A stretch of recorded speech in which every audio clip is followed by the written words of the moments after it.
asking us. We'll see what it's all about. Okay, so here's what we're looking at over here. Ticket numbers usually consist of an even number of digits. A ticket number is considered lucky if the sum of the first half of the digits is equal to the sum of the second half. Given a ticket number n, determine if it's lucky or not. Okay, great. So a couple of math words in there right off the bat. I mean, we're talking about sums. We've talked about those before. It's basically what you get when you add up all the numbers, in this case all the digits in a half of the string. Now, or I guess it's not really a string, it's a number, right? So we'll return to that in just a sec. But we're talking about ticket numbers. They have an even number of digits. We're talking about adding up all the digits. And okay, so we'll look at these examples. We've got in the first half, we've got 1 and 2. The sum of those would be 3. 1 plus 2 is 3. In the second half, 3 plus 0 is also 3. So this one would return true. It's lucky. It's considered lucky because the first half has the same sum as the second half. Whereas if we look at this one, 2 plus 3 plus 9 would give us 14. Whereas the second half, 0 plus 1 plus 7, would give us 8. It's not equal, so we say false. It's not lucky. Alright, so that's all we're really trying to do here, and something to notice is, I mean, it's a bit ambiguous from the description. It says ticket numbers usually consist of an even number of digits, but then they clarify down here that it does have an even number of digits. So that's kind of good to know. That's sort of a nice guarantee to have, because it just means we won't have to worry, we won't have to spend time thinking about the exceptional case where it has an odd number of digits. So, you know, I mean, it's basically the difference between putting a little if statement, you know, if n mod 2 equals 1, return false, something like that. But the main thing is, it's nicer if we don't have to worry about that. Okay, and of course, while we're down here, we might as well check out our guaranteed constraints. Something we notice about it is it's saying n is between 10 and 10 to the power of 6. Now, when I first read this, I was kind of thinking about it in terms of a lot of the string challenges we've been looking at up to this point. So I thought, wow, it could be as long as, what's 10 to the power of 6? A million, right? So it could be as long as a million digits. That's like huge. You know, we're really going to have to consider our time complexity here. Then I realized it's talking about the number itself, right? So basically, if it's between 10 and 10 to the power of 6, well, literally the number itself has to be between 10 and 10 to the power of 6. So like between 10 and a million. What we're trying to say is, like, for example, this one, 239,017, this is less than a million, but you know, it's not that much less than a million. This is like a quarter of a million. So basically that means the number of digits we could possibly have, it's 2, it's 4, or it's 6 in total. So actually it turns out our guaranteed constraints are very, very, very not intimidating. You know, we don't have to worry too much about this. We're not going to get like huge numbers. But again, I mean, just because that's the case here doesn't mean we don't want to make our algorithm robust in such a way that it could stand up to something that was much longer than that. We always want to keep those kinds of considerations in mind just in case. Okay, so we have an idea of what the question is asking, what our problem is that we're trying to address here, but in terms of how we're going to do it, well, there are basically two ways we could look at this. And I mean, the thing is, like I mentioned before, we're talking about numbers here. We're not talking about strings. But if we wanted to, we could be talking about strings. I mean, we've been sort of looking at converting numbers to strings and various ways we can do that. Yesterday, we had a look at like ASCII characters, stuff like character code at or from character code. But we also have more basic ways of doing that. Like, for example, we could just do toString, which is kind of like the opposite of a parse int or parse float or something like that. So toString. So now it's the string 239,017 instead of the number 239,017. Yeah, that one's returning true because it's not an empty string, so typecast to true. So it happens to give us a check mark, but you know, just a coincidence. Okay, so we're going to start by treating these things as strings and then taking a string-like strategy. And then after that, we're going to talk about how we could do this without converting to strings and just keeping it numbers. But for now, since we're looking at it in terms of strings, and we're also sort of looking at a situation where we're comparing the first half of the string to the second half of the string, that's maybe going to remind you of a previous challenge we've done. So I'm actually going to go back outside of the smooth sailing module. Let's remember when the journey began. The third task we had to do here was check palindrome, and this was one where we definitely were thinking about the left half and the right half of the string, so maybe our experience here is going to be relevant to the task we're currently working on. So let's take a look at how we handled it. Well, I mean, that was sort of the easy mode way of doing it, but we sort of determined maybe it wasn't the best algorithm. So it's really this one I want to be comparing to, so let's illuminate that again. All right, so, oh boy, we were using var back then. That probably could have been a const, that could have been a let, but anyway, let's try not to get too hung up on that. The main thing is I want to analyze what this for loop is doing. Okay, so basically it's going from 0 to length divided by 2, so just half of the string basically, and it's comparing input string at I, so I would be 0, 1, 2, etc., and it's comparing it to input string at length minus I minus 1. And we could also write this as length minus 1 minus I, and there's kind of a reason I'd suggest that, because basically 0 would be the first index in the string. Length minus 1 would be the last index in the string. So just using an example here, we're saying, well, we want to compare the 0th index to the, I guess in this case, 4th index.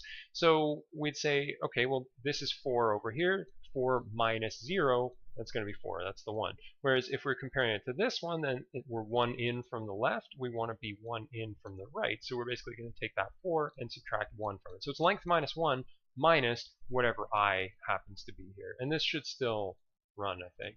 But anyway, the point is, or not, oh, we don't know what input string is. I guess it's S over here. So maybe we'll just call that input string for now, and we'll see if that still runs. Yeah, there we go. Okay, great. So we want to use this same principle, but we're not going to do it exactly the same, because for our current challenge, we're not talking about specifically comparing the first element to the last one, the second one to the second last. It's not going to be that specific. It's going to be a little more general. So mainly what we're going to be doing is sort of looking at these ones over here on the left half and putting them into some sort of left sum, and then taking the ones on the right and putting them into some kind of right sum. So do something like that. But this business right here, this is the main thing that we're going to sort of keep from this algorithm. So keep that in mind, and we're going to go back to where we were down here. There we are, JS. Okay. Great, so we've got n.toString. Well, let's just say let s be assigned the value of n.toString. That's the string version of the number that we're given in the problem. But you know what? Now that I'm thinking about it, it's not like we're going to change this thing. You know, like as soon as we have the string, for example, the string 239017, we're not going to go and then modify that. So since we're not going to change it, I'm actually going to make this a constant. Const s is assigned the value of n.toString. And we also want to know its length, which is not going to change either, so that's just going to be s.length.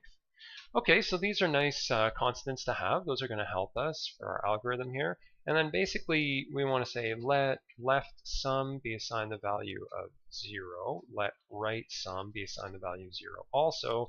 And ultimately what we're checking in this problem is to see if the left sum is equal to the right sum, because that's what it means to be a lucky ticket. It means the sum of the left digits equal to the sum of the right digits. Okay, and then all we need to do from there is we'll do a little for loop. It's going to go from I equals 0 to I is less than length divided by 2, because remember, it doesn't need to go through the whole thing here. And at this point, we can basically just say left sum plus equals s at I, and right sum plus equals s at length minus 1 minus I. Okay, and before we actually do the return, just to give us a little more information, let's actually take a look at what the left sum and right sum are giving us here. So we'll run that. And okay, so first of all, some of these were correct, some of them were not. This very first test failed, and it really shouldn't, because we saw 1 plus 2 is 3, 0 plus 3 is also 3, so we're getting false. Why is that? Well, let's take a look at what the console log gave us. So the left sum was 0, 1, 2, the right sum was 0, 0, 3. Okay, hold on a minute. Something's not right about this, because we're going from the left, and left sum starts at 0, we're adding a 1, then we're adding a 2 to that. We should be getting 3, but notice we're getting 0, 1, 2. It's not adding these, it's concatenating them. So remember, we saw this yesterday, the role of the plus sign here, and we can see that this applies to a plus equals as well. If it's talking about a string, it's going to assume, the interpreter will assume that we're talking about concatenating, so basically putting a string right after the other. Whereas if we're talking about numbers, then it's going to say, oh, well, let's just add the numbers. So this is a context-dependent operator. Always keep that in mind. It could be concatenation, it could be addition. In this case, we really want it to be addition. So what we could do is a little parse int on this thing, because remember, s at I, well, that's going to be a number. In this case, it'll be the number 2. In this case, it'll be, sorry, not a number, the string. It'll be the string 2. This will be the string 1. We want it to be a number, which is why we're doing this parse int thing. So let's do a parse int on this one as well. This is just a built-in for converting a string into a number. We'll run that, and we'll see if that's better. Well, yeah, all these check marks tells us that's probably better. Our console log is giving us what we expect, 3 on the left, 3 on the right. So I could just take this out and submit this. By the way, use a keyboard shortcut there. That was Control-Enter or Command-Enter. That's for actually submitting. Control-R or Command-R is for running the test. So a little bit of productivity tip there. Okay, so, well, that didn't take very long. We're done with this. I mean, we have a working algorithm here, and it doesn't seem like it'll ever really encounter much difficulty, again, considering the constraints here, because the left side is going to be at most 3 digits, the right side also. So this would be probably a fine algorithm to use. I don't really see any major issues with it. Is there a more direct way we could do it, though? So maybe instead of running this loop, we'll use some other string tools that we've encountered. So if you remember, we have this thing, and actually here, let me just comment this out, because this was our first attempt, and went pretty good, I think. So I'll comment that out just so that we can archive it, and then I'll make a bit of space up here, and we'll paste that in. Okay, so there we go. All right, what changes do we want to make? Well, left sum and right sum. First of all, let's do this. We know the length of this thing. We have tools for slicing up strings. So let's actually say let left half be assigned the value of s dot slice, and it'll go from 0 to length divided by 2.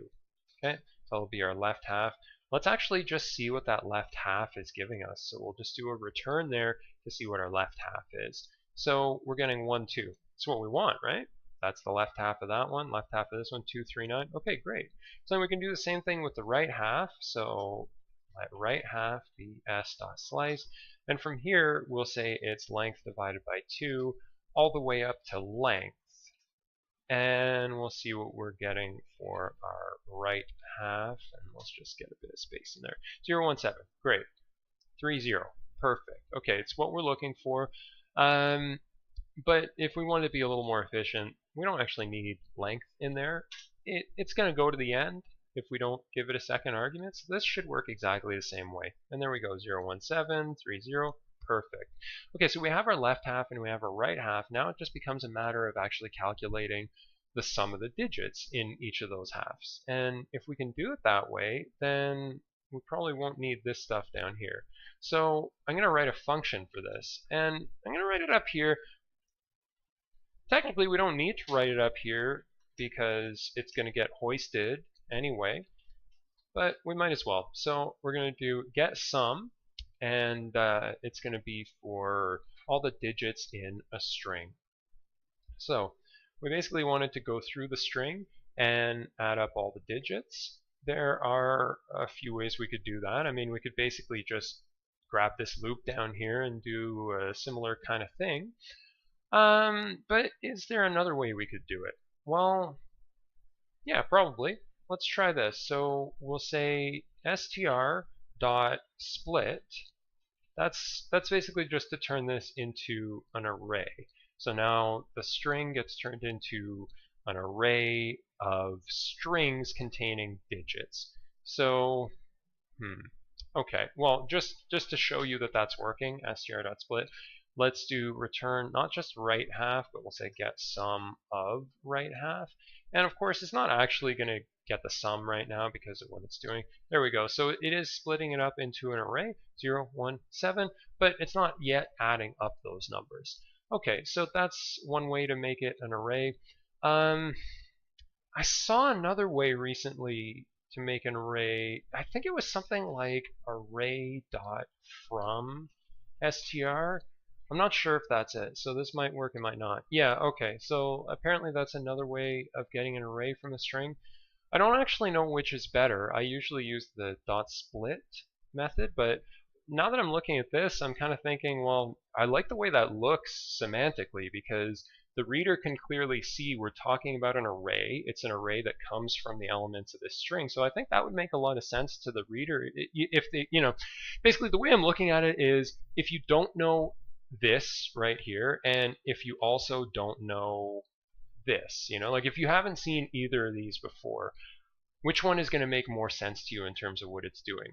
I'd say probably this one because it says it's an array from this string, whereas this one is just saying you're splitting it. There's an empty string in there. If you don't already know what that's doing there, it's maybe kind of unclear. So I would say maybe this is better notation. But again, I don't know. If anyone has a preference, or if anyone knows which is better for computation time and stuff like that, then for sure, let me know. But in terms of human readability, yeah, I'd say that one. Anyway, since this is new and exciting, let's go with this. So I'm just running it again. It shouldn't be any different. 0, 1, and 7. Okay, but we don't want the strings 0, 1, and 7. Notice how they all have those quotation marks on them. We don't want that. We don't want them to be strings. We want them to be numbers. So I'm going to do a dot map on this thing, which is basically just going to say take x, and x is whatever you've got in your array, and return parse int of x. So now we should just get 0, 1, and 7, the numbers, instead of the strings. Okay, so that's better. That's what we're looking for. But we don't want separate entries of 0, 1, and 7. We want to add them all up. We want 0 plus 1 plus 7. So the way we're going to do that, or at least one way we can do that, is we'll do a reduce, and it'll just take, we'll say a and b. Yeah, we're not using those yet. So a plus b is what it'll return. And reduce is something we've used, a few times before. It's working, as you can see. It's getting us that sum.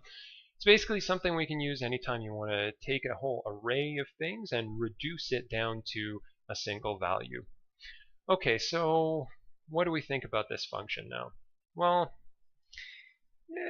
the way it's spilling over onto the second line like that is kind of bugging me a little bit. So, well, actually, you know what?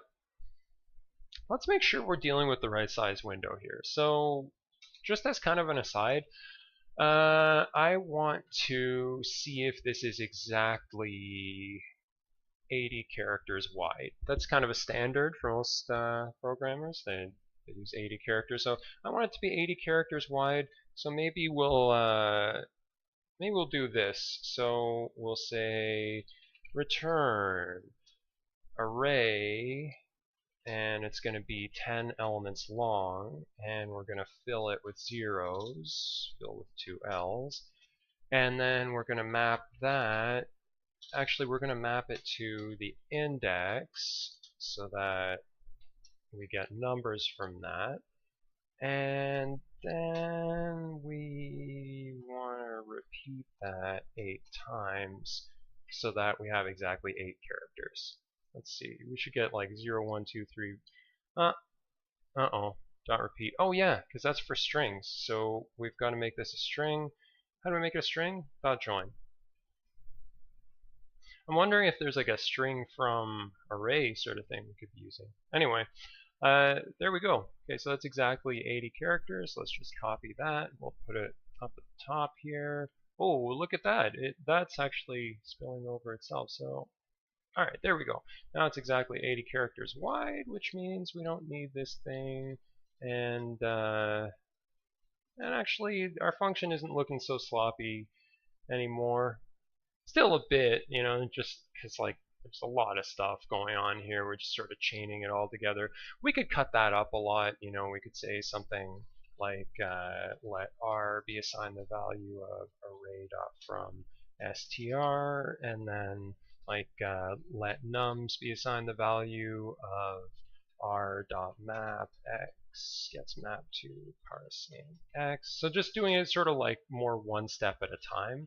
Let sum be assigned the values of nums dot reduce a b gets mapped to a plus b, and then at the end we want to return sum.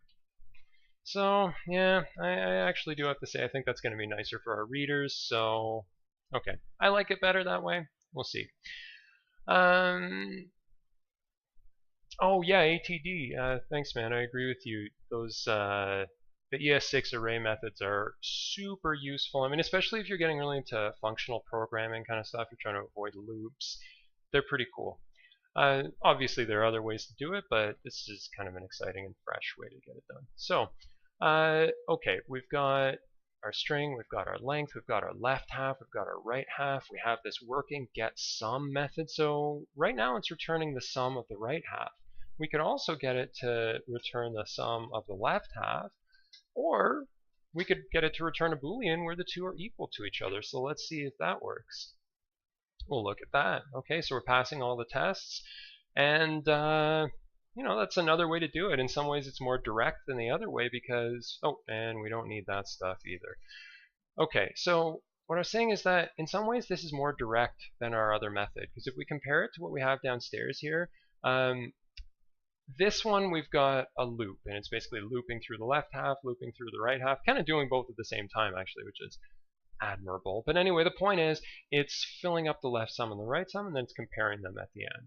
This one is just right off the bat directly taking the left half of the string and the right half of the string. And you know what? I'm realizing now we're actually not modifying these things. So these can also be constants because they're not actually changing. You know, I mean, you could argue like, well, what about when you feed them through getSum? Isn't that changing them? You know, like it's breaking them into an array and then reassigning them to integers and then adding them all together. So isn't that changing them? Well, yeah, we can work with the values that are in the left half and the right half. The point is we're not doing something where we reassign. We're not saying, okay, now left half is assigned the value of something else. We're not doing that to any of these things. So anything with const, basically, it's not going to change. And, you know, now that I'm thinking about it, like, we could make all of these consts as well. But I think I'm just going to leave it like this for now because we want to move on to another method. So that's another way we can do it. I mean, actually, before we finish this off, I do want to say, is it more efficient? You know, because like this one, we have one loop and it's going through, well, it's going through the whole string, kind of like, you know, 2 elements at a time. And we compare that to this one, it's kind of doing the same, but it's kind of doing more because first we have to break them into halves, the left half and the right half. I mean, this is the same as what we did down there. We calculate the string and the length, but we get the 2 halves here, and then after that we're feeding each of those halves into this function over here. This function makes a new array, which has to be stored in memory. It does a map on that array, so that's basically iterating through the array, and then it does a reduce, which is also iterating through the array. So I would actually say this one's probably a little less efficient than the one that we have below it.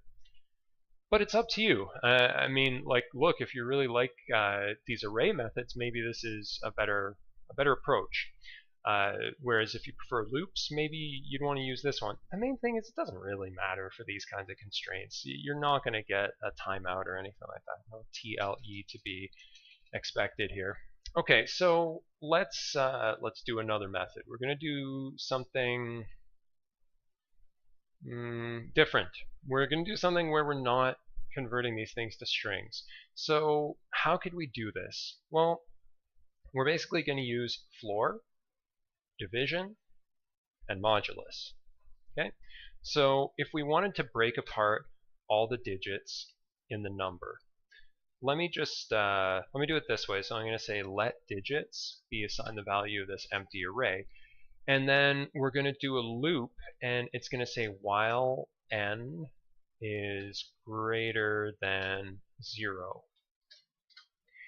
And so this is a loop that's going to fire until n is 0.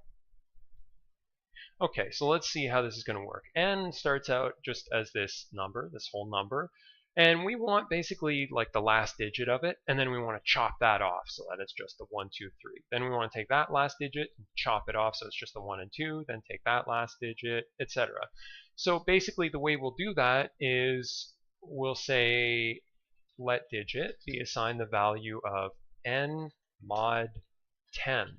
N mod 10. Okay, so that's going to give us the remainder when we divide n by 10. So like for example this one, if we were to divide this by 10, the quotient would be 23,901 and the remainder would be 7. The 7 is the part that we're looking for. It's the digit. Okay, so let digit be assigned the value of n mod 10, and then we'll say digits dot push digit. And then at the end of that, we'll say n is assigned the value of Math.floor of n divided by 10. Okay, so first of all, why divide by 10? Well, it's basically to move over the decimal point 1, so that instead of 239,017, it's 23,901.7. The floor is there so that we get rid of the 0.7, and we just round it down to 23,901.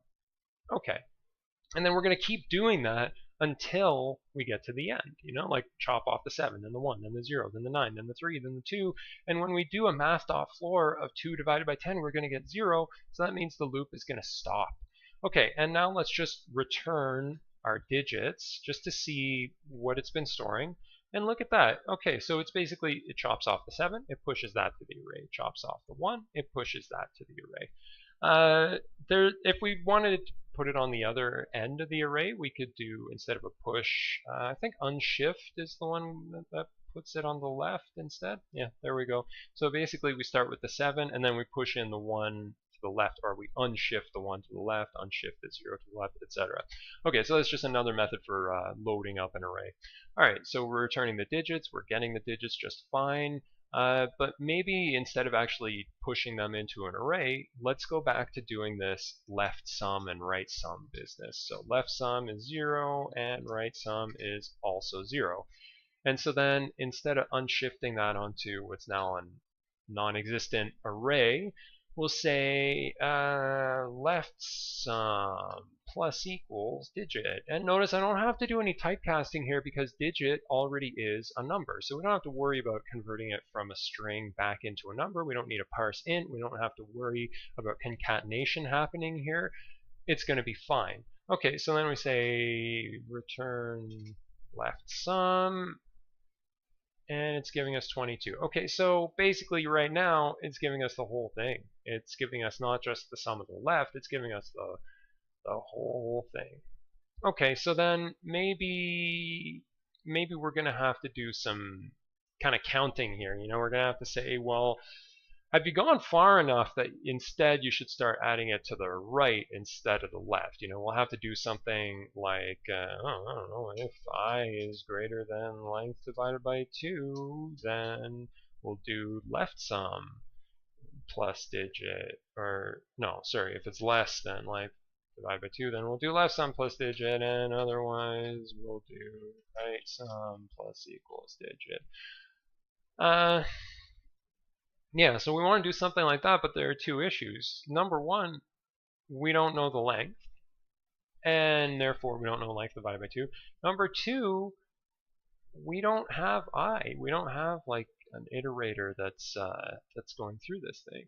So how are we going to handle this? Well, let's do it one step at a time. Let's start with this length thing here. And we could do something like we had before, const length. Oh, come on. Length is assigned the value of n dot to string dot length. We could do something like that, but isn't that kind of defeating the purpose? Like, we're trying to do this without getting strings involved. So there's got to be a better way we could do this that won't involve strings, that'll just involve using numbers.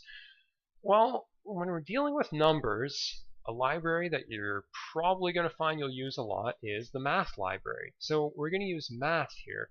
Specifically, we're going to use math.log. Okay, so logarithms. Logarithms are a very interesting concept. Here in Ontario, anyway, they're taught to grade 12 university-bound students in the Advanced Functions course, if they decide to take that. That's where you learn about logarithms in Ontario anyway. They can be a really, really mystifying concept for those grade 12 students. So if you haven't encountered logarithms yet, we're going to do just a very, very, very brief crash course on these things. So we're going to say, for example, log base 2 of 8. So logs have bases and they have arguments. A log is a function, it has a base and an argument, so technically it kind of has two arguments. But anyway, the point is, when we see this, log base 2 of 8, then basically what it means, it's related to exponentiation. So basically, yeah, pre-calculus. We call it advanced functions in Ontario, but yes, that I know how you feel, ATD. So basically, the idea here is that when we're asking what is log base 2 of 8, the best way I can describe this is 2 to the power of what equals 8.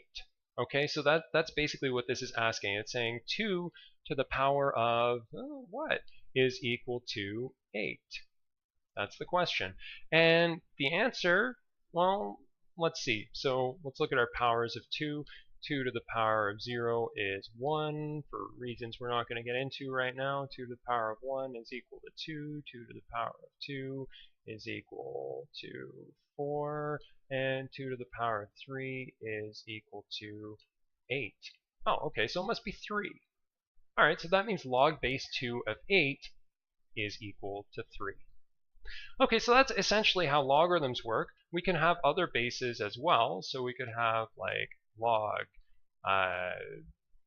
Well, okay. If you see a log and it doesn't have a base, then that basically means that it's okay, it depends who you ask actually. So usually in something like a pre-calculus or an advanced functions, the default would be 10. In higher level math, the default is considered this number e, which is about 2.718. It's known as Euler's number. It's a mathematical constant similar to pi. It's it's one of those things. It comes up a lot in math, but we're specifically going to be talking about log base 10 because that's the one we actually want to use today. So then this question is 10 to the power of what equals 100. Okay, anytime you see a log base 10 of 100 means 10 to the power of what equals 100. 2 to the power of what equals 8. 2 to the power of 3 equals 8. Okay, so that's how logarithms are going to work. Log base 10 of 100, well, I guess we can do our powers of 10. So basically 10 to the power of 0 is equal to 1. Basically almost anything to the power of 0 is going to be equal to 1. If you're curious about that, let me know, we can talk about it, but as for now, just to stay on task, we'll keep moving on. 2 to the power of 10 is 10 times 10, which would be 100, and oh look, that's the one we're looking for. So the answer here must be 2. 10 to the power of 2 is equal to 100. Okay, great. So log base 10 of 100 equals 2. Alright, so then we could say, like, what about log base 10 of 1,000, or, yeah, 1,000. So that's going to be equal to, well, we could continue this. Whoops, we could continue this down here. 10 to the power of 3 is equal to 1,000. There we go. Because 10 times 10 times 10, or equivalently, it's 100 times 10, which is 1,000. So the answer here is 3. All right. So that's all really great and stuff, but the main thing I want to talk about is what if we had something that was like, let's say log, and the base is still going to be 10, but now let's say it's like 500. Okay, so log base 10 of 500. So what is this going to be equal to? Well, notice 500 is between 100 and 1,000, so we know that the answer is going to be, between 2 and 3. A lot of people would say, well, 500 is directly between these two, so it should be 2.5. But that would assume that this grows linearly, and it doesn't. It grows logarithmically, and we don't need to get into any of those details right now. But the point is, it's going to be 2 point something. We don't really care what the end of that is. The main thing is we want to know, like if we were to basically take the floor of this thing, then what we would get is 2, just the 2. It would chop off everything that we have here. And that's giving us an idea of how big the number is. I mean, so this one would be 2. This one would also be, it would round down to 2. This one would round down to 3 because it is exactly 3. So basically, this is giving us kind of like the number of zeros that comes after the 1 here. So in this case, 2 zeros. In this case, 3 zeros. In this case, it's 2 zeros, or at least it's 2 digits after the leading one. We want to know the total number of digits, so we want to basically add 1 to this. So what we're going to do is we're going to take the logarithm of our number. It's going to be log base 10 specifically. We're going to take the floor of all that, and then we're going to add 1 to it to get the total number of digits. So that's going to be the length of this thing. Okay, so math.log of the number n, and we want to take the floor of all of this, so I'm going to throw a math.floor outside of it, and then we're going to add 1 to the result. But the issue is that this is actually going to have a couple of problems. Number one, because I'm running something where it doesn't know what I is, but also because I have a bit of an issue with the log here. I didn't quite do the log right. Yeah, I is not defined. Okay, so there we go. Notice the output here is 8. Well, that's not what we want. The output here should be 4 because there are 4 of these things, 4 digits. So the problem is that I wanted log base 10. I didn't specify that it was log base 10. Now, back in the old days, we would have had to do the change of base formula, so we would have had to do something like this, math.log of n divided by math.log of 10, and then it actually starts to work. So 6 digits over here, 4 digits over here. But another nice little ES6 feature, they improved the math library, so now we have log 10 as a function that we can just use. There's also log 2. So we could switch that to a 2, but that's not really going to help us here. Although it is helpful when we're talking about binary and bit operations and that kind of stuff. So we will eventually get into that, but for now, it's a log 10. So let me know if anyone has any questions about how we're getting the length here, but the main thing is that the length, let's just verify, yeah, it's working. That has a length 6, that has a length 6, that has a length 2. Okay, so that length is working. We can use math for that. So that's nice. We don't have to convert it to a string in order to get the length that that string would be. Great. So now we've taken care of this part. That part's just fine. But now we have I to worry about. Okay, well, I mean, there are a couple ways we could do this. We could basically just do something like let I be assigned the value of 0, and then at the end of each of these loops, we'll do an I++, and maybe that'll work for us. Okay, so now what are we getting here? If I is less than length 2, then we want to add to it. Getting an output of 8. Now wait a sec, why would we be getting an output of 8? Wouldn't that be more like the right sum here? Let's do a console log. I want to see exactly what's going on. Console.log. At the end of this function, I want to know, what did you get as your left sum? What did you get as your right sum? And just for curiosity's sake, what did you get for I? So let's take a look at that. Okay, so left sum and right sum.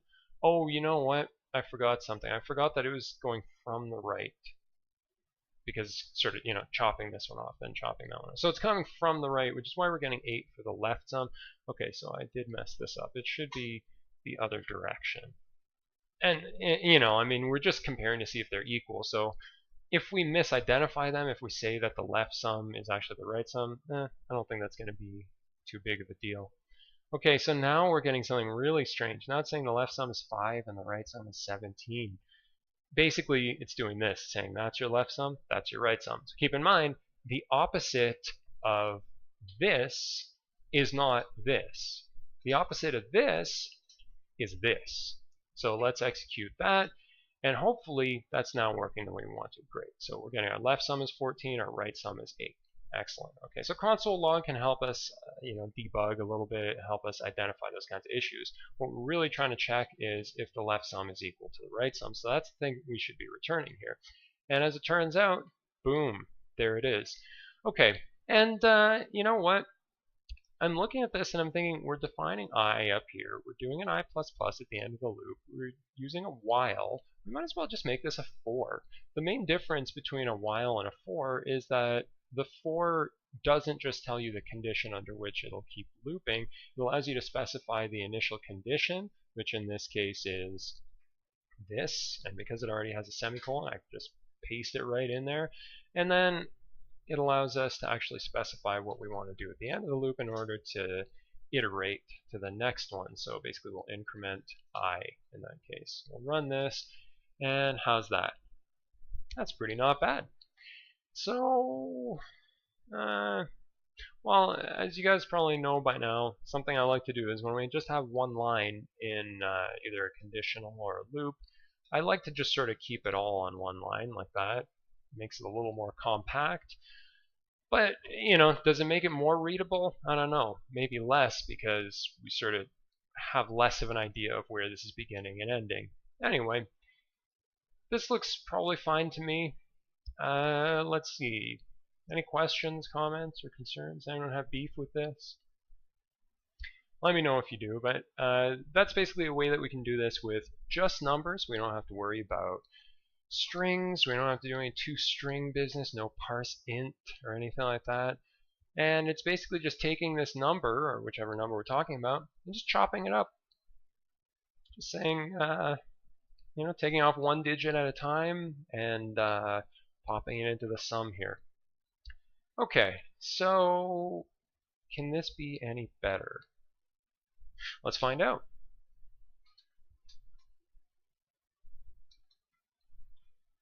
We're going to try a similar but slightly different method. Let's close the gap a little bit there. Enter, enter, enter, and we'll paste this in. Okay, great. So we've got our same code that we were looking at before. But now I want to try a really different method. So let's let difference be assigned the value of 0. Difference. What do I mean by difference? Well, in math, if you encounter the word difference, it means the result of a subtraction. It's kind of like the word sum or product or quotient, but for subtraction. So why am I talking about subtraction? Well, if the left sum is equal to the right sum, then that means the difference between them, left sum minus right sum, or right sum minus left sum, it'll be 0. If they're equal and we subtract them from each other, we'll get 0. So because of that, I'm going to not keep track of the left sum or the right sum whatsoever. I'm basically just going to keep track of the difference, and I'll return whether or not that difference is 0. So what do I mean by this? Well, basically I mean this. So if you're part of the left sum, then difference plus equals digit. If you're part of the right sum, then difference minus equals digit. So basically I'm just saying anything that was on the left we're going to add to this difference value, and then anything that was on the right we're going to subtract and bring it back down. And if it turns out that we had the same number, the same sum of digits that we were adding as what we were subtracting, then we should end up back at 0 at the end. So let's run this and see if it still works. Boom, there we go. Gotta love that. And we gotta love it even more because check this out. We're not saying left, under this condition, left sum is equal to this. Under this condition, right sum is equal to this. We're talking about difference in both instances. So this is kind of cool. We can say difference plus equals, and then instead of the if, we'll just say I is greater than or equal to length divided by 2. And if yes it is, then we'll say digit. And if no it isn't, then we'll say negative digit. So basically that digit times -1. That's nice. We're using our little ternary operator here. This is working real good. It looks great. It's definitely making the code more compact. And we're not, taking up extra space in memory for these variables that we ultimately don't need. We just have this one variable that we can use to keep track of all this stuff. So that's pretty nice. Can we make it better than that? I don't know. I don't know if we can really make it better than this one. We could make it different from this one, So like there are different ways that we could do this kind of stuff. Like the I, there are other ways to do that. Like for example, we could, if we want to get really functional about this, then we can make a function that that basically returns different things depending on the number of times that we call it. So, maybe that's getting a little advanced. I don't know if I want to cover that in this video right now. We have done 4 different algorithms after all, so maybe we'll just finish this one up for now. So yeah, okay. I think that looks pretty good. We can sort of, follow the footsteps of how this all unfolded, and then finally we get to this pretty good algorithm. Alright, so I'll submit that up, and okay, great, it's correct.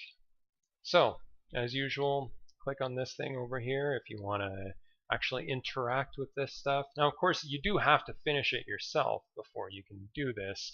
But once you have finished it, then look out for number 12,473. That's JavaScript the game.